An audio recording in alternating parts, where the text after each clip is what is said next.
Hello, everyone. I'm back. It's been a minute. I'm sorry I haven't been streaming for the last week, but guys, I've been a little bit busy. I have, and we have some very exciting news that we're going to be spending most of our stream on today, and that is that the Mises Caucus has taken official control of the Libertarian Party.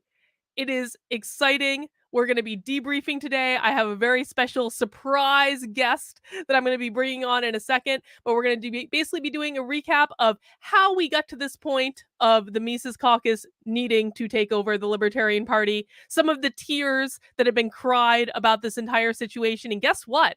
Right before it happened, there was even a hit piece. The Southern Poverty Law Center, the loser brigade in the Libertarian Party knew they were losing, and they got so desperate that they actually got the Southern Poverty Law Center to write an entire hit piece about the Mises Caucus. And so we're going to be reading that. We're going to be talking about what happened in Reno. We're going to be talking about why it happened. We're going to be telling you some of the things that our haters are not going to be sharing because they're off wiping their tears and crying at their epic loss. We're going to do all that, much more with my special guest today. But before we get into that, guys, welcome to Live at 5. Live at 5 is a stream that I do most every day when I'm actually at home at 5 o'clock, except for the last week. And this is a time when I talk about the news, what's going on in the world, whatever else I feel like talking about. And I also interact with the chat with you guys, like Life on the Fringe. It's Michelle Gypsy Witch. Changed my YouTube channel name, just so you know. Thank you for that update, Gypsy. We appreciate you. Guys, if you want to support the work I'm doing, the very best way that you can do that is by becoming a member of my locals community. I have to give an extra big thanks for my locals for allowing me off of the leash for the last week, because I've been real busy in the last week with Reno, and I feel like I've been neglecting my locals community. But all of that will end tomorrow. We have our next community Zoom call tomorrow at noon. So if you become a supporter in my locals community today, you are going to get to join us for a private community Zoom, unrecorded, where we plot, we scheme, and we generally just support each other and help each other out in life and lean on each other in this insane time in which we live. Incognito says, Miss K back in the house. WB from your victory. Yes, welcome back indeed. Guys, if you want to enjoy my locals, you can head over to kb.locals.com/support. You can join for $50 for the year, which is also going to get you a free autographed customized book plate for my book, Actively Unwoke. We'll be talking about that in a second. If you're not ready to join for the year yet, though, you can join for $5 a month just to check us out. You can also just join for free, to be honest. You can head over to kb.locals.com, sign up for a free account if you just want to see what's going on in the community. But when you do support the work I do, you get access to all sorts of exclusive, awesome perks, including our community Zoom calls, including our Discord, including all of the other things that we have going on in locals. It is truly one of the most sane places on the internet, and I'm really glad to be back. The other thing I wanted to remind you guys is that I do have a book out that is freshly released. You can get the hardcover and Kindle version at activelyunwoke.com. You can get it on Amazon, Barnes & Noble, Books A Million, wherever you buy your books these days. The audio version is coming. Don't worry, it's coming back. But I wanted to bring this up specifically because the book club for Actively Unwoke, for everyone who has purchased the book, whether you pre-ordered it or you bought it since it was released, the exclusive book club with me is coming up. It is starting this weekend on June 4th. You can sign up by sending the receipt of your book to bookclub@activelyunwoke.com. This is a 3-part book club because the book has 3 parts, and we are going to be meeting for a nice chat about the first part of the book, which is called Lay of the Land, a discussion of how the woke show up in our world, decoding the language they're using, and an overview of our rules for the Actively Unwoke. That discussion is going to be happening this weekend on Saturday, and the only way you get access to that is by emailing your receipt to bookclub@activelyunwoke.com. You don't have to do anything else. You don't even have to be a member of my locals. You just got to email me your receipt, and I will be in touch with information about the book club and how we're going to be running that in the next couple days. But I'm really excited. And don't worry, if you're waiting for the audiobook, don't worry. I'm going to probably be rerunning the book club this fall. The timing is a little wacky for reasons that we're not going to get into today. All right, guys, but let's dig into it, shall we? Because we have a lot to discuss. And to help me discuss it, I am bringing on an illustrious surprise guest. Welcome to Dennis Pratt, the organizer of PorkFest, the greatest libertarian festival in the history of libertarian festivals, and a New Hampshire delegate for the Reno Reset. And he's going to help me debrief. Dennis, welcome back to the channel. Thank you, Carlin. Thank you. I mean, I'm still a little bit stunned, both from the time shift and the traveling and the long hours, the emotions of this convention. It was just amazing. I mean, I remember at the very end of the convention, I was still kind of caught up in the emotions and the anger, the frustrations, and the confusion that was happening at all times. And then I just looked and I looked at the results. I was going, holy cow, we just totally changed what was something that an organization that for me as a 41-year libertarian, a party member since 1982, I couldn't stand. And we had actually just changed it into something that, frankly, I am extremely proud of. Extremely proud of. It is almost overwhelming, isn't it? Like, I was thinking about this on the plane ride back, and I was like, we all took over a political party. Like, legitimately. Like, and this is like a group of thousands of people that have worked for years on this. Like, Michael Heiss started the Mises Caucus, 5 years ago? Him and Josh Smith and a couple other guys in a Facebook group. And like, I continue to just be absolutely blown away at what Michael Heiss created and built. And I've said it in the group, and I'll say it again publicly. I think that what he's done and what everyone in the Mises Caucus has done, whether they joined 5 years ago or they joined 5 minutes ago or they just got really excited at the convention, it doesn't even matter. Like, every single person who's been involved, it is a miracle what was accomplished with this. It took so much focus and so much organizing. He had organizers in all 50 states. They took over 35 state parties in order to be able to do this. It's incredible, isn't it? It is. I mean, I'm a serial entrepreneur. I create large things, large communities. And I have to say what Michael Heiss has done is so goddamn impressive. So goddamn, and of course he's not doing it just alone, but it's he who actually finds these people and he who gives them the power and motivates them. I mean, I worked with him.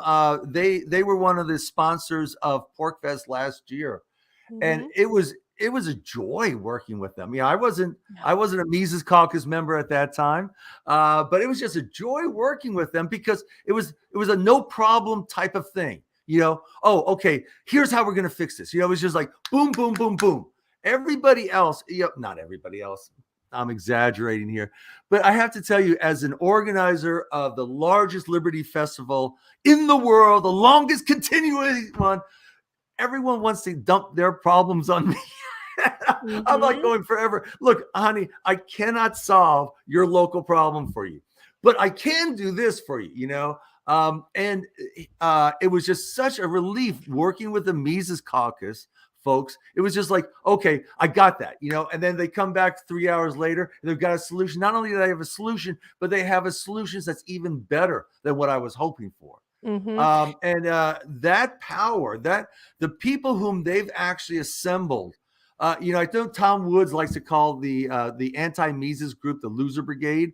But there is something to be said about people who drive to win versus people who are just have a mentality of victimhood and losing. And it's incredible to watch. It's incredible for me as a serial entrepreneur, as someone who coached entrepreneurs over a wide range of businesses, to see this job that he and Jeff and just so many people. And I mean, he had somebody in every single state working, and and it was an incredible indication of what I hope the Libertarian Party can be. The Libertarian Party has always been inept. Yes. I mean, it was the common joke was that if you were a libertarian, you always had to say, I'm a small L libertarian, not a capital L libertarian. Yeah, I'll vote for the Libertarian Party, but I don't want anything to do with those people. Right, right. No, I mean, it has been like as someone who came into the Libertarian Party a little over a year ago, like it really is one of those things where I was like, oh my God, the National Party sucks so bad. And that was even before they tried to steal our state party, Dennis, which we're going to talk about just briefly in a second. And it was just like, it was one of those things that it was so clear to me that nothing was ever going to happen with the National Party, the way the way the leadership was for the time that I've been involved with it. And you've been involved for so much longer and have seen so many more shit shows than I have. But it's just like I cannot get over, and I'm gonna just continue to gloat on him. And people think I'm hard on everyone. I'm an incredibly hard judge of character. I'm an incredibly hard judge of leadership. I have never seen anything like what Michael Heiss accomplished. And I just kept telling him over the last several months that I've just been so impressed with him. And one of the things I've been so impressed by was just his organizing ability and the way that they were communicating constantly with everyone involved in the Mises caucus. And I was thinking about, a lot of us went to the Libertarian Party of Pennsylvania convention a few months ago because they allowed out of state people to join their party. And there was a whole big rigmarole. I've covered it on the channel before. But what I haven't talked about is the fact that they were doing organizing calls before the Pennsylvania convention to make sure everyone knew what the plan was, to make sure everyone knew what the plan of attack was. And then they did they organized so many different like private Mises caucus calls so that everyone would have a chance to ask questions, understand the strategy, make sure everyone was on the same page. When we got to the convention, they had these big signs telling everyone who to vote for, who not to vote for. And of course, people can pick what they want to do. They're making recommendations. No one's forced to do anything, right? But it was really helpful, especially when some of those votes were coming like really quickly, to know exactly the position of the people who were organizing everything. There was a Discord where they were communicating with everyone. It was just like I was so impressed. I come from a perspective of like I've coached a lot of executives. I've coached people within organizations that are trying to do things like this. I have never seen such effective communication. And one of the things, and I bet you felt this too, that was just so refreshing is it was like everyone involved, not just the leadership of the caucus, but like everyone even just like involved in the caucus is there. Anytime someone has a problem, someone is there with a solution, or like things were given just to help each other out, just to like, make sure everyone got to Reno. I mean, they did fundraising to make sure that people had their hotels covered, their flights covered, because it was really expensive for a lot of people. And it was just, I've never seen anything like it in my life where everyone is just coming together, everyone's focused on the goal. I'm not going to say there's no bullshit and drama, because there always is in some groups, but the level of bullshit and drama has been really, really tempered down because everyone was so focused on the outcome. Did you get that impression? Absolutely, absolutely. I mean, I've actually been on the other side of disagreements with some people high up in the Mises caucus about things that I believed in, and they believed something else. I was communicating my belief, and they were going, "How can you do this?" They were very upset.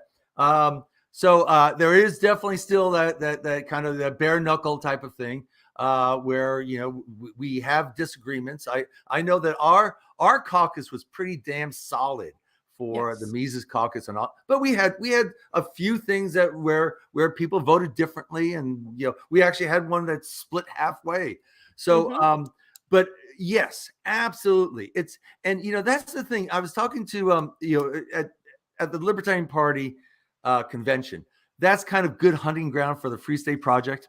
We want some of those people. We want the hardest working, the best designers and stuff like that. And I was talking to one entrepreneur who came up to me, and I told him, look, we get so many base libertarians coming to the Free State. What we need more than anything are the people who can put things together. And I have to tell you, Michael Heiss, he belongs in the Free State. He does. He does. Michael, you need to move to New Hampshire. What's going on? Because I mean, I love him. I love what he's doing with National. It's going to be absolutely fantastic, awakening all these libertarians. But what I was explaining was, you take the Mormon population out of Utah, you smear them across the United States, right? And now you say your goal is to turn everyone a Mormon. Right? What's the chances of that happening? I think the chances of that happening is higher than turning everyone libertarian. So instead, what you do is you gather all the Mormons, you put them in one state, and now all of a sudden they have a secure, safe place. That's what we're doing with the libertarians. And I would love to have people like Michael and Jeff and all the people who who organized and created this just incredible thing that we saw and experienced, and we're lucky enough to contribute to. Here, because that's the spirit we need to actually create a liberty society. That's what we need. Absolutely. Well, I want to send a great big thank you to King Peter of the chat. Reno Reset made me sign up as a lifer. Go Carlin, go Mises. Yeah, thank you so much, Peter, for that nice big super chat. I really do appreciate it. But I also want to mention, like, Peter is not the only lifetime member that has come into the party in the last couple of days. In fact, I heard a number, Dennis, that with like 95 new people signed up as like lifetime members since the Mises caucus took over. I don't know if that's true or not. That's just what I heard, but that's I crazy. think in one day they raised more money than the National had raised in, I don't know how many months. It was like half a year or something like that. And it was so funny because both the SPLC and the Reason hit pieces that happened just the last couple of days against the Mises caucus and what they were doing in Reno. Both of them cited a drop in donations as though, oh my goodness, it's because of the Mises caucus. And that's the reason why no one wants to contribute. And it was like, no, nobody wants to contribute to the LP run by the loser brigade, right? And especially after New Hampshire, especially after what they did to New Hampshire. No, but I refuse to buy any of their packages. I refuse to give them a dime. I've already given them money. I'm going to be giving them money now, even though I prefer giving money to the Free State Project because I think that's a better thing. But I want to give them money just to say thank you, guys. And I believe that they are going to be good stewards. Whereas the loser brigade were horrible stewards of our labor, horrible stewards of our savings when we would give it to them. And now I think the gates are open. We should be giving to the Libertarian Party as the leader of the libertarian movement, which it hasn't been since, I don't know, 70s, 80s, maybe Ed Clark or maybe Harry Brown. But boy, I am so excited by what has happened. I'm so thankful. It was funny at our dinner at the end. We were all so exhausted. We went out for this big fancy dinner at this big steakhouse, and I gave the first toast, and my toast was just how glad I am to be with people like this. To be with people like this around this table. I remember going to the Libertarian Party. The first time I went to the Libertarian Party in New Hampshire, I was so excited. I was thinking, I am now in the Free State. I am now going to the Libertarian Party in the Free State. These are going to be the most serious, the most ethical, the most focused libertarians I've ever met. And it was Nick Sarwark and Valerie Sarwark and Manzo and Shield and just the Jackie Perry and oh my God, Daryl Perry, what happened to you? And just person after person, I was just going, oh, this is horrible. And then I was miserable. I was absolutely miserable. And then Ben walked up to me, the Mises Caucus organizer, and he was there with one or two other people, and we started talking. And I was like, okay, thank God. Okay, there's at least one person here whom I want to associate with. Now, the parties that are the best parties. Well, of course, Free State parties are fantastic, but you get a Libertarian Free State Party, and that's a good time. Those are great people, and they are active, interesting. You're engaged intellectually, you're engaged socially. It is so much fun now. Yeah, absolutely. And Sam says, I pulled my money years ago, got woke, went broke. Well, the Libertarian Party is not woke anymore. And we're going to be talking about that. But no, I do agree with that, Dennis. And it's like, what happened in New Hampshire? And, I'm so grateful that Ben Richards and Eric Sawyer reached out to me a little, I think like last February or March. And I had just kind of begrudgingly joined the Republican Party, mostly to troll a Republican that didn't like me, that told me I would never be a Republican. So I went and joined the Republican Party just to like spite them. But like I knew the Republicans. Even like I distinctly remember the feeling of like walking out of the town clerk's office and like having just joined the Republican Party and being like, ugh, this is the best option I have. And almost, and no offense to any Republicans watching, but like almost feeling a little bit dirty about it, because I really, like, I thought that the Libertarian Party sucked and they were totally woke. And I was like, I want no part of that. This is the very best option, is to join the Republicans, try to make change in the Republican Party, be part of the change you want to be in the world, all that. And I did that for about a month and was just like absolutely convinced after that the Republicans were just incompetent. And not all of them, but like a lot of them. And even in New Hampshire, quite frankly, where our Republican Party in New Hampshire is better than 95% of Republican parties out there. But still, there are still so many rhinos. And I was like, oh my God, this is awful. And then Ben and Eric reached out to me, and it happened to be around the 2021 New Hampshire Libertarian Convention. And that was funny because I had recently started working with a lot of the Republican state reps around like the anti-CRT bill and trying to get support around that. And then basically all of them reached out to me as soon as the New Hampshire Libertarian Convention happened last year. And they were like, did you hear what happened to Nick Sarwark at the Libertarian Convention? And I'd only recently become familiar with him. I knew who he was and I knew he was involved with the LP, but I had, like, I think it was like a week before that, he had gone after James Lindsay on Twitter for no apparent reason. And like, I will always defend James Lindsay on Twitter because I think James Lindsay's the best. And Nick Sarwark was like going at him.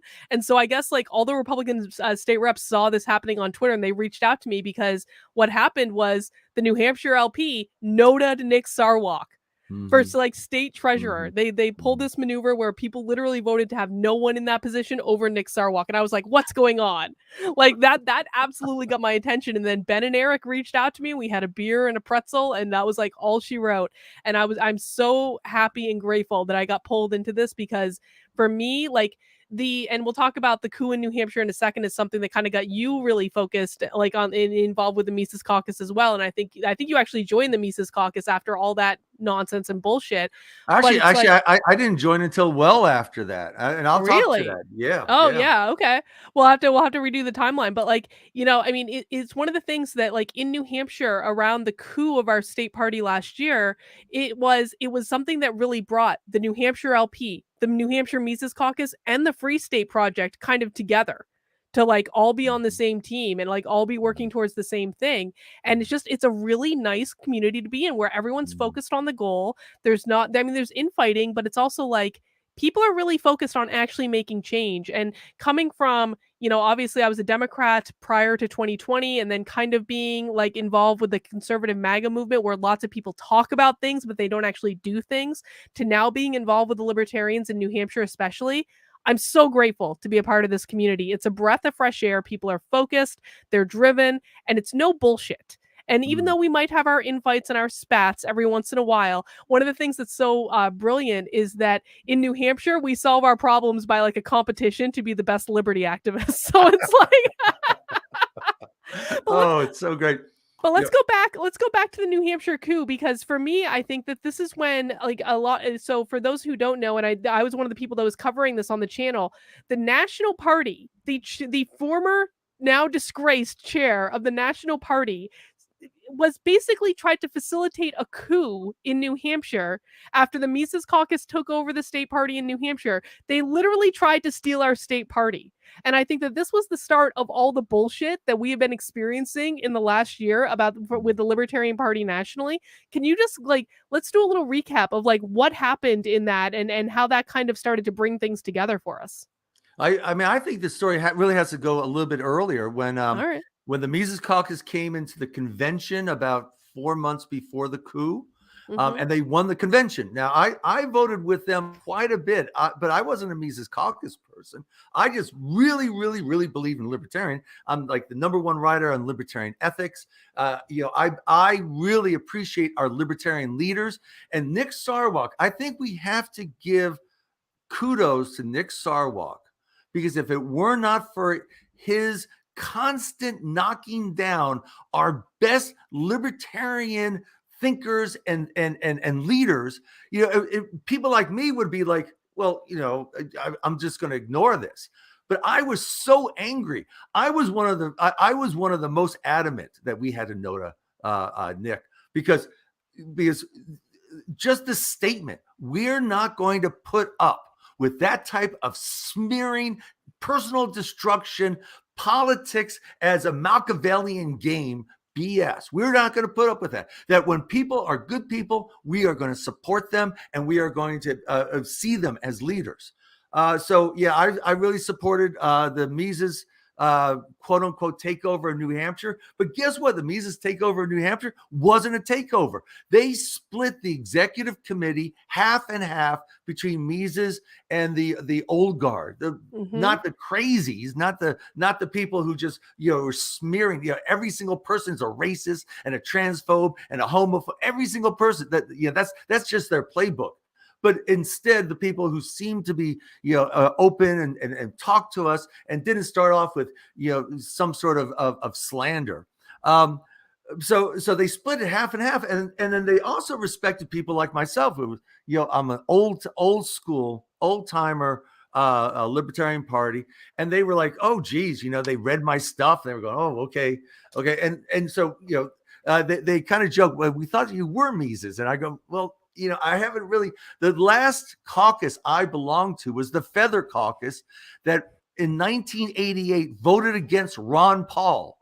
Oh, wow. And I came in as a democratic socialist. Both of you and I came in as from the left. And what's the loser brigade's constant refrain? Oh, they're all Republican.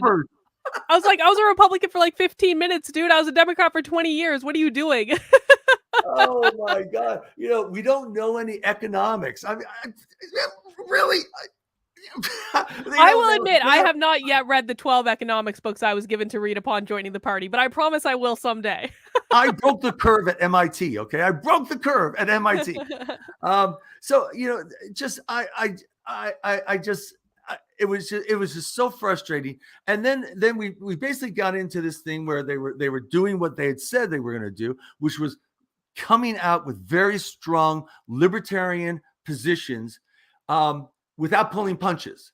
And on Twitter, that can look a little bit shocking, especially when the Overton window's here, right? The Overton's window's here.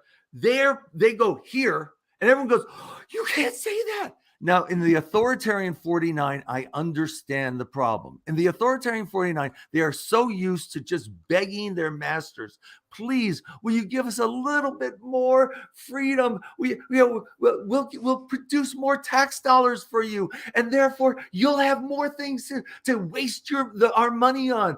And so they're so used to begging for freedom of the authoritarian 49. And then they see LPNH posting here. They go, oh my, now that they totally agree, it's a libertarian position, but you can't say that. You can't say that because the Overton window's way over here. Don't say that, because our masters might get upset at us, and they might not like us, and they might take away a little bit more freedom from us. Well, you weren't winning your freedom by begging anyway. So anyway, so in the Free State, that's just not our strategy. So we were doing that. The Loser Brigade was under a lot of pressure from all their buddies. The Loser Brigade New Hampshire was under a lot of pressure from all their buddies nationally. You have 49 states. Imagine 49 states telling you that what's happening in your state is destroying the national LP party. Just imagine that. And they're like, going, oh my God, what am I going to do? What am I going to do? And then they have all these snakes whispering in their ears about what to do. And so what they did was a takeover, but whereas we took over by bringing in all these small L libertarians that for so long never had a home. They never had a home in the Libertarian Party. They're rushing into the Libertarian Party, and now the Libertarian Party is so large. And what's the Loser Brigade trying to do? Stay out. Yep. We don't want you. Because you know why? They're not particularly libertarian. So they're not. That's how we took over. And then how they took over, they stole assets, they stole keys, they broke bylaws. Yeah, no, it's actually amazing, like what has happened. And I'll tell you, again, someone who's relatively new in the party, I've only been around about a year or so, like they made every effort to try to chase me away. And I've seen this over and over and over and over and over again, where someone new comes in, they call them a Republican, they call them all sorts of names, they try to get him to go away. But thank God the Mises Caucus was there to be a place to land where people like you were accepted, right? So basically what happened in New Hampshire is they tried to steal our state party. They tried to stage a coup to steal the state party, literally steal our state party. And this went on for like weeks and weeks and weeks. And the National Party refused to do anything about it up until the time when the chairman of the National Party ended up resigning in shame because it was discovered that he was probably a part of the coup in the first place. So they tried to steal our state party because they didn't like our tweets. Incognito says, "Thank you, Sarwark, for making Mises famous. Sign a little L." Yes, exactly. But they didn't even stop with us, Dennis. So they tried to steal the state party in Delaware. That failed. In Massachusetts, they kicked a whole bunch of people out, but it started in Massachusetts with Rothbardian getting kicked out of the Massachusetts state party for tweets they didn't like, again because they dubbed words to be violence, so they kicked them out. And then they didn't even double down, they quadrupled down by kicking out 47 people in the Massachusetts state party just for signing a petition that they didn't want their leadership, and that they wanted to have a special convention to elect new leadership, which is totally within their bylaws. Kicked them out of the party. They still haven't resolved that issue yet. And so it was just like, what people need to understand that have just started paying attention to this is like, for the last year plus, the loser brigade has been kicking and screaming and doing everything they can to prevent the Mises caucus from having any control over the Libertarian Party at all. And it has literally been constant since the New Hampshire coup, hasn't it? It has. I mean, we're almost getting to the point where I became Mises caucus, because I entered into all of these discussion groups of the loser brigade and saying, look, what is the issue here? What are the points here? Can't we just agree to disagree on whether wokeism is the greatest thing, and focus instead on our shared enemy, the state, the state violence, the mass murder, the extortion, the enslavement, the beatings, the jailings, the cagings, the theft of our labor? Can we do that? And then, what pronoun we talk about, let's talk about that outside of libertarianism. Well, every single time I would come in there, they would call me names. But first of all, they assumed I was Mises caucus. Then they assumed I had voted for Trump. And I hadn't voted for a single Republican. I definitely voted for Trump. I had not voted for a single Republican until I moved here. And then I only vote for free staters who are liberty Republicans, who frankly are so much more libertarian than these loser brigade Libertarian Party members. Oh my God. I mean, those guys couldn't even shine their shoes. And so, our Libertarian Party has to be, so here's loser brigade Libertarian Party, right? Here's the Liberty Republicans. Okay. And now we have to be outside of that, whereas before the loser brigade LPNH was like here, it just wasn't. So we stretched out so far. They assumed I hadn't been a party member. I was a brand new one of these young edgelords that they were talking about. Yes, you are a young edgelord, Dennis. And they of course they assume I'm a racist. I was like on the left, anti-racism group. That was like my big thing. They assume I'm a Ron Paul. Now I love Ron Paul. He has taught me so much with his perseverance, which I have to say, Michael Heiss, if he keeps this up for another 35 years, might be in that ballpark, But there's very few people who can withstand this type of withering, constant personal destruction attack over and over and over again, and stay true to the principles, and stay true and focused and build. And so I so respect him, but I voted against him the last time I went to a convention, 1988. I was on the left side of that thing, the Feather Caucus. The people are saying, look, we've got to have our messaging about the poor, the underclass, the blacks, the minorities. That's what our messaging would be. And I don't give a damn. I understand about the Federal Reserve. I understand your point. I don't give a damn about that. So anyway, every single time they just would smear me and call me names. And so I would say, okay, well, look, here's my card that says I've been a member since 1982. So they just jumped to another smear. And it was like this gang of people smearing me constantly, not listening to arguments. They said, I don't understand libertarianism. I was the #1 writer on libertarian topics for 4 years on Quora, 1,800 articles I've written. What do you mean I don't understand it? All of those it's an intellectual site. We've discussed these things, and telling me what I believe and what I don't believe. And after a while, I just got so sick of it. And I decided, all right, that's it. So I wrote a $1,000 check, Mises Caucus. I said, I'm in. I do not want to be associated with those guys. The Mises Caucus listened, we're thoughtful, we're principled, we're organized, we're respectful. And then the other side is the side that's smearing and Machiavellian and doing dirty tricks and breaking the NAP and refusing to allow people to come in.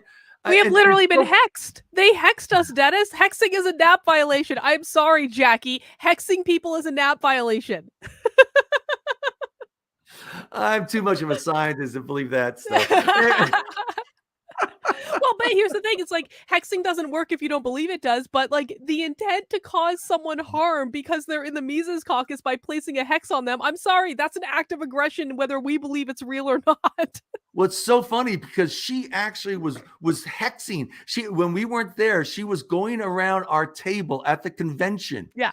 Casting spells and putting dirt from some sort of graveyard around it and casting spells against New Hampshire, and it just backfired. They had to take her off the airplane coming back into an emergency room.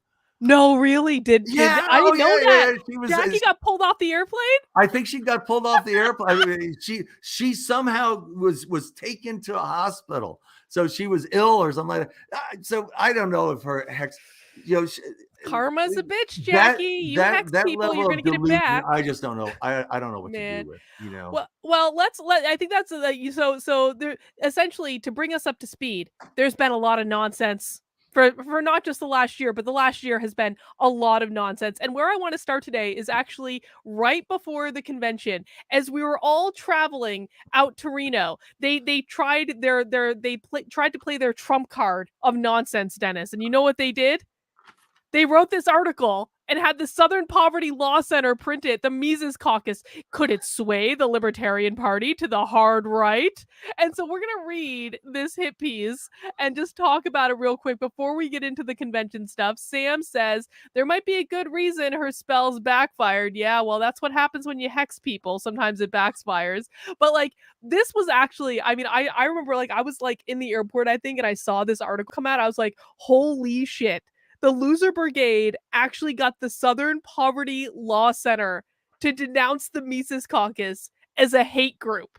I mean, this is a truly impressive article. And of course, we've got Jeremy there looking like really sinister. We got Michael Heiss looking like he's in a boy band. No one even knows who that third guy is. Like, people all thought that was like Steve Bannon or something, but it's not Steve Bannon. It's the CEO of Overstock. Yeah. But it's like, this hit piece is incredible. And I just want to read a little bit of it. And if you have something you want to say about a section that I'm reading, please feel free to. I just want to talk about how awesome that picture is. So who's the first one there? The Free State Project guy. I love it, Jeremy.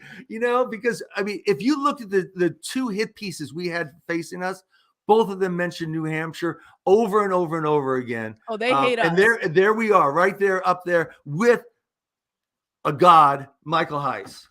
Yeah, and it was even funny because at Dave Smith's comedy show on Thursday night in Reno, Dave Smith was actually pissed. He's like, I did all this work, and they put Jeremy's picture in the article. Let's take a read of this amazing, amazing hit piece. And this was, again, guys, this came out before the convention. Members of the Libertarian Party are concerned about the Mises Caucus winning control of the party at the May 26th National Convention, ushering in an era of collaboration between the U.S. largest third party and the hard right movement inside the Republican Party. Members of the LP, I mean, everybody has, how large is the LP? This is a small group of losers and the ones who went, I mean, I think they're traitors. I think that they're traitors. They ran to one of the government propaganda arms to go and report us to their propaganda machine. These guys are traitors, and they're concerned. We blew them away. Exactly. In state after state after state after state after state. And then in the convention, 70% of us were voting against them. And oh, it's the members of the LP. No, it's not. It is the outgoing loser people who never represented small L libertarianism. Exactly. High-profile MC members espouse hateful rhetoric and collaborate with white nationalists and individuals linked to former President Donald Trump. Should they win control of the LP, they will take over a party that averages over 1% of the vote in national elections, peaking at 3.3% in 2016. Commentators argue libertarian candidates cost Trump at least 3 crucial swing states in 2020, Arizona, Georgia, and Wisconsin, all of which President Joe Biden won by less than 1%. Collaboration between the LP and the hard right wing of the Republican Party would stop this from happening again, LP members told Hate Watch. The MC has already won control over decision-making influence over several state parties. Those include swing states such as Arizona, New Hampshire, Pennsylvania, Minnesota, Colorado, Florida, and California are close to the MC. Now that the MC has risen to power within the LP, some critics say they fear bigotry and bullying will flood the LP ranks. I'm sorry, like it is absolutely absurd to call us the bullies, because these people, if anyone goes into any libertarian discussion group on Facebook, these people bully and lie about us constantly, every single day of the week. I have actually been denounced on several occasions by now former members of the LNC, which is basically the executive board of the Libertarian Party. Dennis, are you there or are you frozen? I think Dennis might be frozen. Oh, wait, Dennis is back. Hang on. Dennis, you're back. I was just reading this article and I was like, Dennis is frozen. What's going on? Well, I just wanted to say, the paragraph that you read about, it cost Trump the election because the Libertarian Party took 3 swing states from him, and now that might be stopped. That's the bottom line right there. There. This is just, they want to stop the Republicans. They want to stop, this is all just this Democrat versus Republican nonsense. And they think that somehow the Libertarian Party should be a tool of that. And they want to be a tool against the Republicans, that we actually, quote unquote, split the vote for the Republicans and therefore the Democrats can win. And oh my God, that might not happen, they're thinking. Now, it's all their own projection. It's their own projection. Well, it's just so stupid. And we've got this paragraph here. The purpose of what's going on with the MC is to sabotage the LP, to sideline it over the next few years for Donald Trump. That is the stupidest thing I've ever heard in my life. If anything, the LP is taking votes away from Donald Trump. It's not giving votes to Donald Trump. Like, we're going to have our own candidate in 2024. And I'm sorry, Republicans that are watching this. The Libertarian candidate in 2024 is probably going to be taking more votes from the Republicans than they are from the Democrats. So I don't think this is going to help Donald Trump at all. I mean, it's just, and the idea that it would is dumb, I think.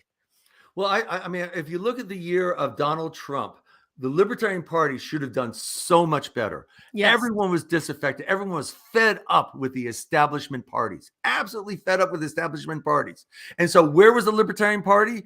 The Libertarian Party was pretending it was an establishment party. That's where it was. And if you looked on the stage, right, Rand Paul, who was the inheritor of the Ron Paul revolution, he should have been the one who was the most base, the one who basically went out there and was decrying the system, decrying the establishment, decrying war, decrying the status quo. And he looked so milquetoast. He looked like just a wonkish senator, totally boring. And Trump looked instead like the insurgent. So the insurgent should have been Rand Paul on the Republicans, should have been the LP. Neither of them stepped up. Guess who's going to step up this coming up election? Well, we don't want to speak too soon. We want to knock on wood for that. But we'll see.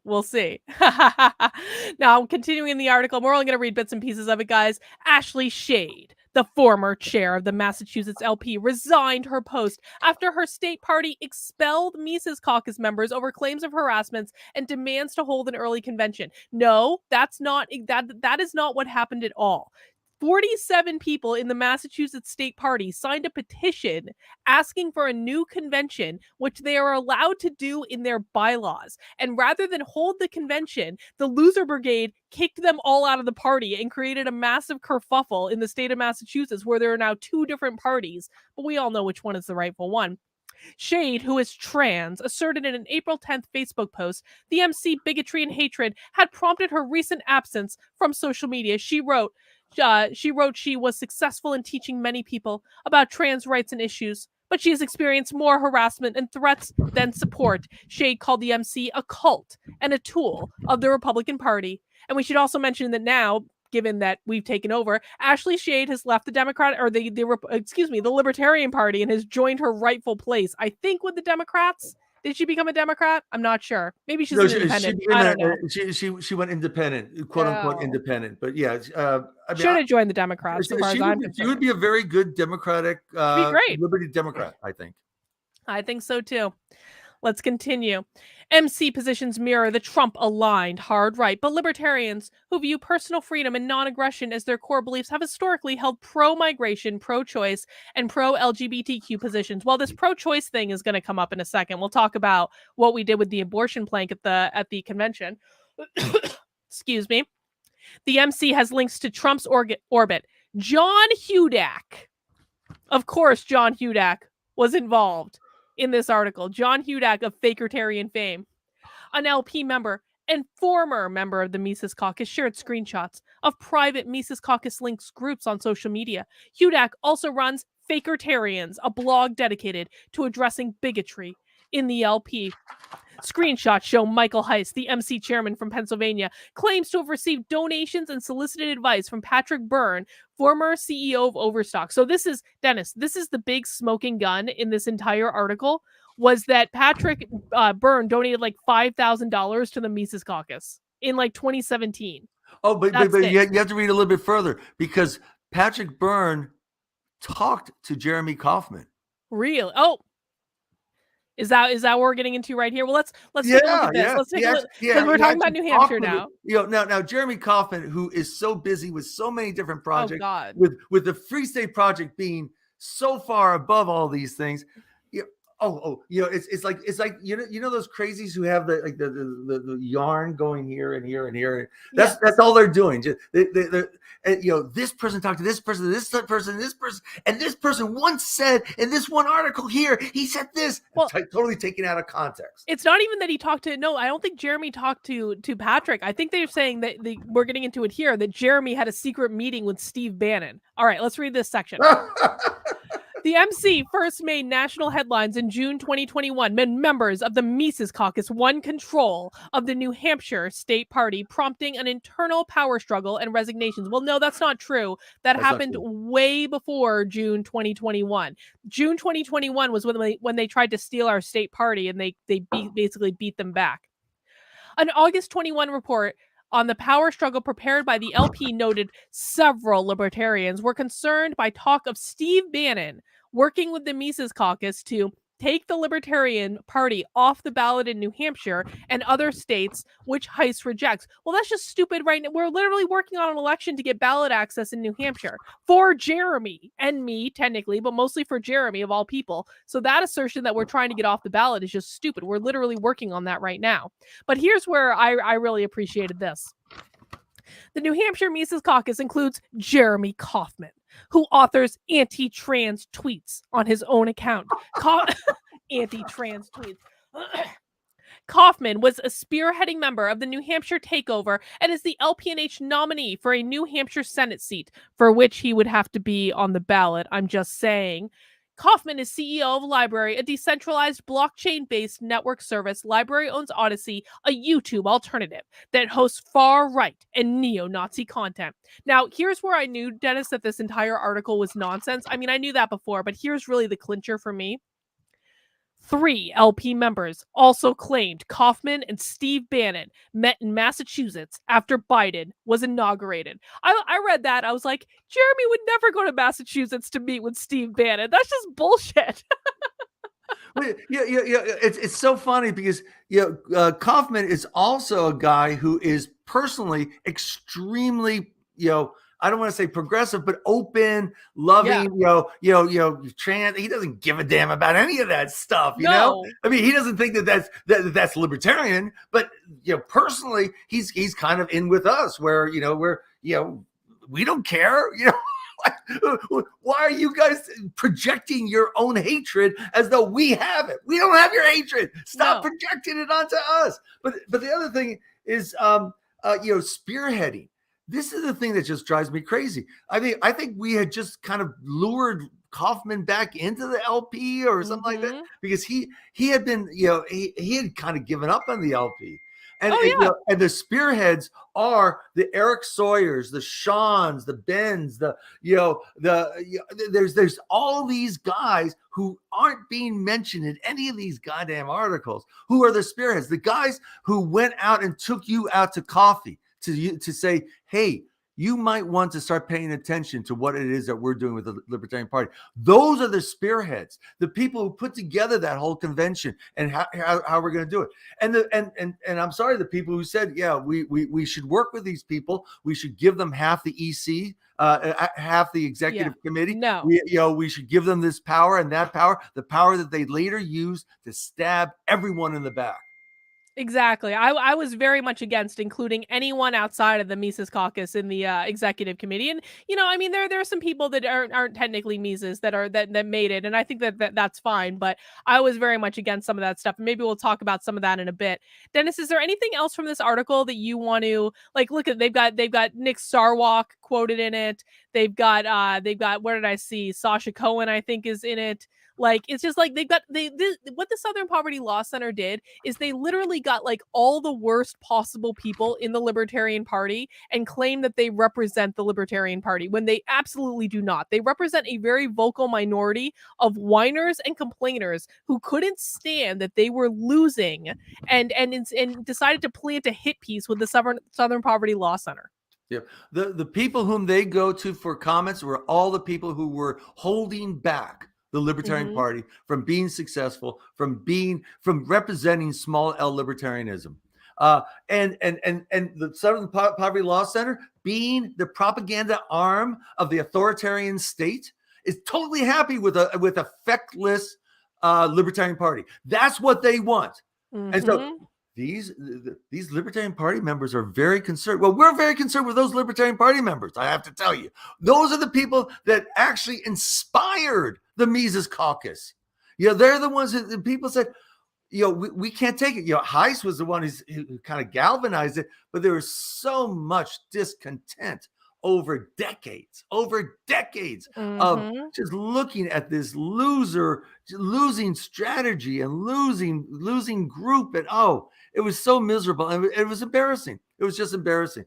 So, so those are the real libertarian people. Those are the people we really should be listening to about these new people coming in. Yeah. New people like myself, 41 years, like Kevin Tyson. Right.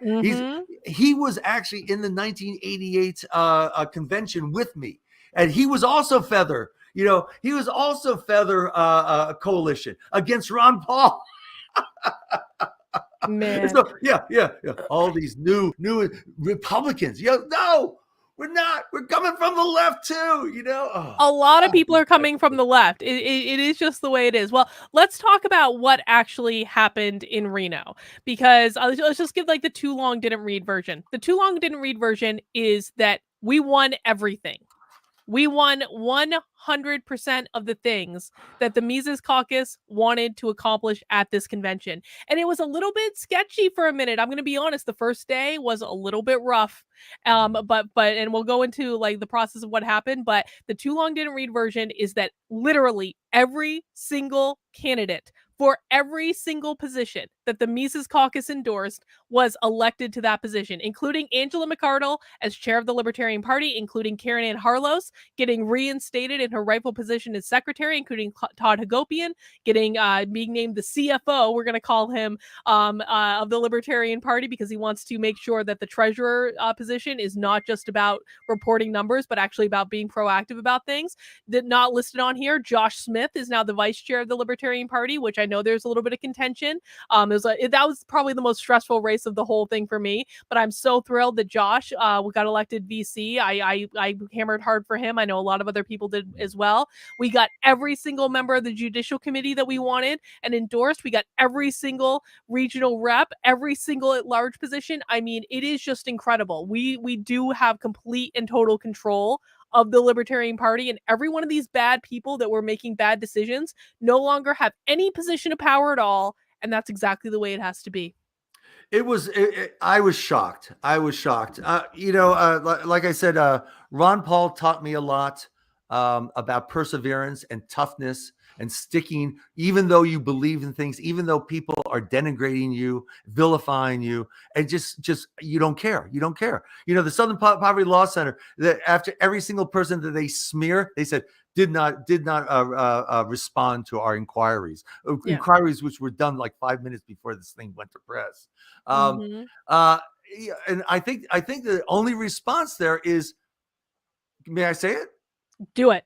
Suck my dick. Suck our dick, Southern Poverty Law Center. Those people, they are never going to be our friends. They're never going to treat us fairly. And we just have to, what Tom Woods says, we have to be ready to be hated. That's okay to be hated.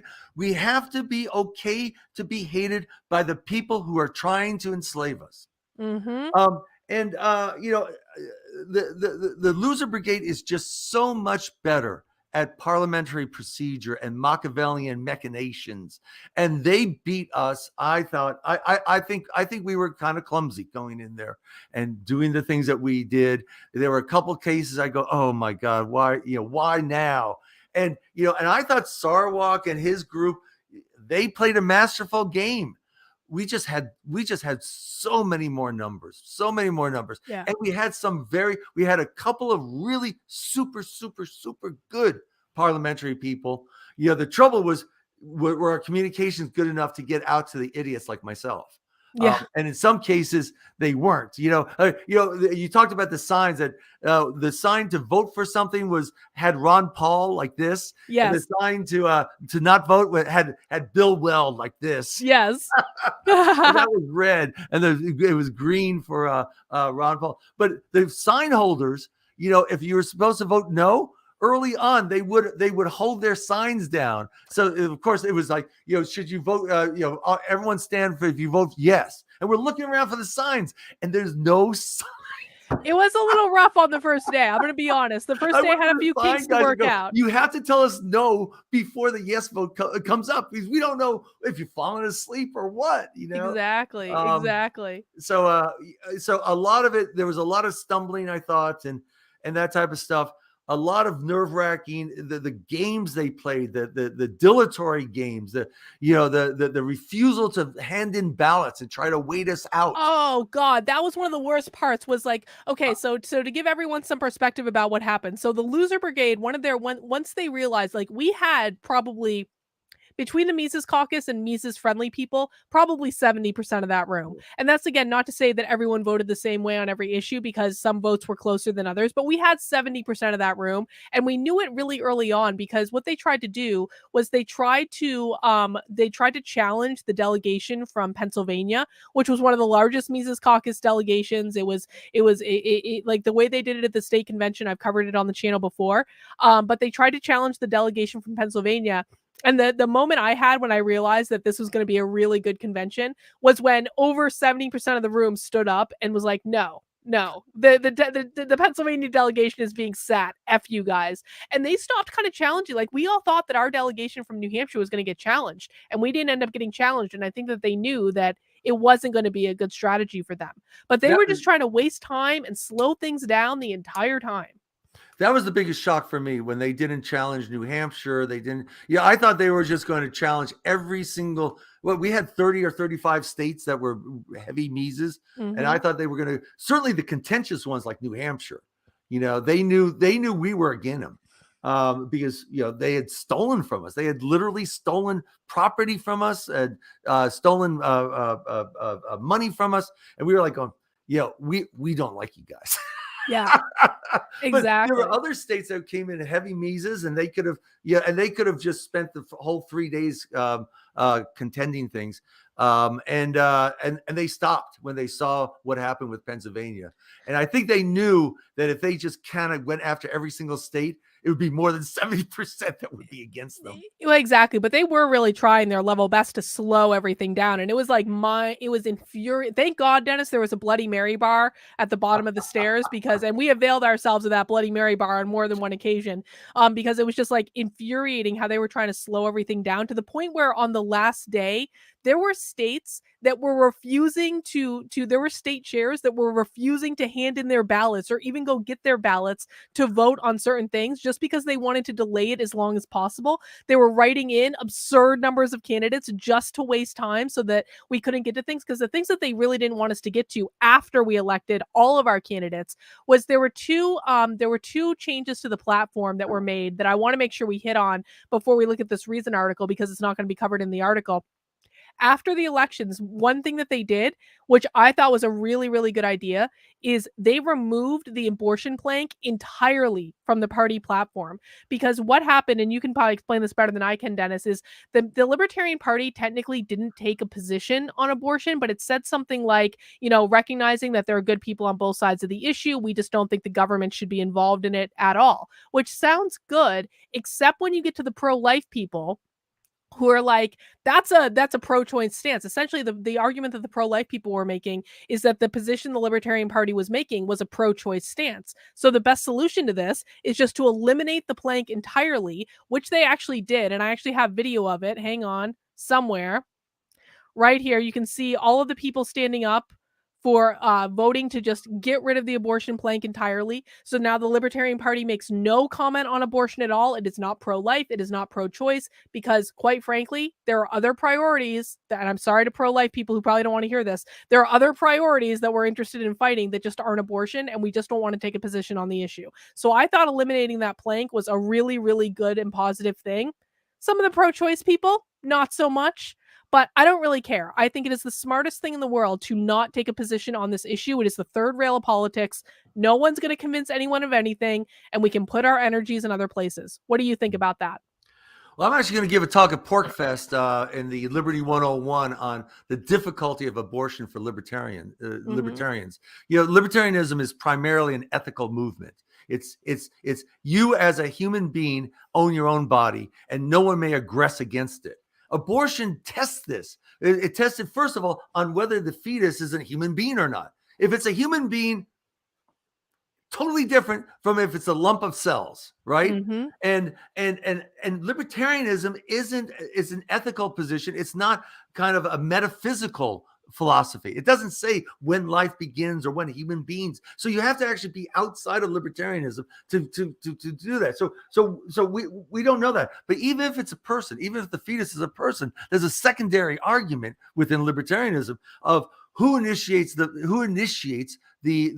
insertion of the body into the female, right? Mm-hmm. Is it the fetus? Or is it the woman by accepting to have sex? Does she knowingly do something that will likely end in this? Or certainly for rape, right, where there is a forcing of this of this body into the woman. It's like, oh my God, now is there an obligation? Libertarian ethics would say, even in the case if you assume it's a person, but then you assume it's rape, that no, you do not have an obligation for someone who forces themselves into you. But if you hook yourself body up knowingly into somebody and say, okay, you will die if I unhook you. If I'm the initiator, hooking you up to me, and that we're now hooked up for 9 months, otherwise you die, I can't unhook you. That would be aggression. So Yeah. it's like there's all these arguments that have divided libertarians just as much as the overall population, because these are metaphysical questions. They're questions that lie outside of libertarianism. Very hard to decide. You know, I actually was the only vote in New Hampshire voting to keep the platform as is. And I did that, you know, I mean, it was really kind of, should I abstain? Because I just think it's just too damn hard here. You know, there's an argument, well, we don't know, and therefore we should make sure the state stays out of it, right? You know, I like we don't know, and we've got to push this down, right? We've got to push this down to other provinces. You know, it shouldn't be a national thing. So, you know, I think it's such an important thing. I don't know how to do it. I was without desire to remove it, and so that's the reason why I stood up. But I understand the argument that, look, this is outside of libertarianism. It's just too hard. I like just pushing it down to the states and then pushing it down to even smaller localities, because I just think it's too hard. And you just dispelled the rumor that that we were all a cult voting exactly the same way, right? Because, you know, I mean, it was recommended that and I agreed with getting rid of it, mostly because I just don't think it's an issue that's ever going to be agreed upon. So it's like, focus on the things that we can agree upon, and then, you know, leave the rest up to your own conscience. I don't think the government should be involved, but it's like, it's just one of those things, and I just think it's easier this way. But I also understand the other argument too. It's like, it is one of those things that's hard. Now, before we get into the other thing that was done, Brian has the question, and Dennis, I feel like this is right up your alley. Brian says, can you explain how prioritizing government services will lower costs to the average person? Taxation is theft doesn't work if all you pay in taxes is under private costs of those same services. How do you think about that, Dennis? I don't think I understand Brian's question here. I mean, can you ask? I think he's basically asking how do things get paid for if we aren't taxing people, and how will our costs like go down or be eliminated, I guess, if we're not taxing people. Well, yeah. I mean, and we've talked about doing kind of a Libertarian 101 class before. There's two arguments for libertarianism. One, that it produces better results. It produces better results for more people. And Brian's asking for an answer along those lines, kind of a consequential argument. And the general idea is that, you know, with competition, with innovation, you know, more people will come in and they'll do things in different ways. You know, it won't be as bundled. You won't have as much bureaucratic creep. And you'll have a more robust and a better service. And there's a whole bunch of examples of doing this. I was in telecommunications for the longest time. The same argument was used for telecommunications. And the reason why we don't have rotary dial phones hardwired into the wall with a line is because we finally got rid of government and allowed some competition. Not as much as I would like, but anyway. So that's the consequential argument. The other argument is ethical, which is, look, you own your own body. You may labor for whomever you choose. No one may force you to labor for anyone else. Taking your property to pay for a service, you know, without your consent, is taking your labor retroactively. It is a theft of your body. It is a post hoc retroactive enslavement of you, and no one has that right. And we don't care. The ethical argument is, we don't care whether it costs more or costs less. You may not enslave people. It doesn't matter if you think cotton will be cheaper if you enslave people. It does not matter. Ethically, you may not enslave people. It turns out it's actually cheaper, faster, better customer service, more choices. If you actually allow people the freedom to innovate and to pick and choose, it just turns out that way. Ethics, don't really care about that. It's just rude. Don't stop enslaving people, Brian. Don't do it. It's just inconsiderate. It's inconsiderate of their time and effort. So the other major change that was made that is riling a lot of people up is, so the Libertarian Party had kind of this famous sentence in their platform that said, "We condemn bigotry as irrational and repugnant." That sentence is now gone from the platform. The woke plank of the platform has been removed. And instead of getting rid of the whole plank, because quite frankly, we could have voted to get rid of the entire plank, but Spike Cohen offered a compromise that he's since denounced, which I don't really understand why he did that. But we're going to put aside that Spike is trying to kiss the ass of woke leftists for like a second, and we're going to honor the fact that he did offer this compromise statement. So the "we condemn bigotry as irrational and repugnant" statement has now been replaced with "we uphold and defend the rights of every person, regardless of their race, ethnicity, and any other aspect of their identity," which I'm completely on board with. I mean, my biggest problem with the bigotry statement is, of course, how do we define bigotry? Because as we all know, the definition of bigotry has changed. Yeah. Well, bigotry is a thought in your head that you're holding irrationally. That's it. And usually around someone's inclusion in a group. So all the hatred of the Mises Caucus by the Loser Brigade, that's all bigotry. Mm-hmm. It's all classic bigotry. So, how can we condemn Mises Caucus because they're so bigoted. What are you talking about? You're being bigoted with that statement. So anyway, that was my number 2 or number 3 priority. After, of course, getting the Mises Caucus people into positions of power to actually change the direction of this ship. Mm-hmm. Because we own our own bodies, right? I'm an ethicist. I'm primarily an ethicist. No slavery. Remember that, Brian. No slavery. And my body forms ideas in my head. And now the Libertarian Party actually had a sentence in there that said, "we condemn how you use the ideas in your head." Now, that is outside of libertarianism. Because you own your own body, you may use your head to come up with any stupid ideas you want to have. It's outside of libertarianism. You may not violate another person's body. That's where we draw the line. You can be as stupid as you want to be. You can use drugs. We don't have a thing in there that says we think that using drugs is repugnant. I personally think that prostitution, especially the way that prostitution harms young people early on is very destructive, and it saddens me so much. But it's her body, and that's where we draw the line. So we don't say my personal opinion is X, but as a libertarian, of course, you may form ideas in your head, or you may use your body as you choose. That should not, our personal opinions should not be in there. We should say you own your own body, period. And if you want to have a stupid idea about some person because they belong to the Mises Caucus, or because they're white, or because they're black, or because they voted for Trump, go ahead, have a stupid idea. Most people I know I have stupid ideas too. Right? I never have stupid ideas. I don't know what you're talking about, Dennis. I have great ideas at all times. So Sin has a question. How does libertarianism help with the disabled? I think the answer is charity. Am I right about that? Well, no. I mean, libertarianism doesn't help with the disabled. I mean, so libertarianism says you own your own body fully and exclusively. You have no superior owner. No one can come and steal your body to labor for someone else, to labor for them, or to labor for someone else, even if it's nominally charity, right? Now, the consequentialist, so then the answer is, well, how are disabled helped?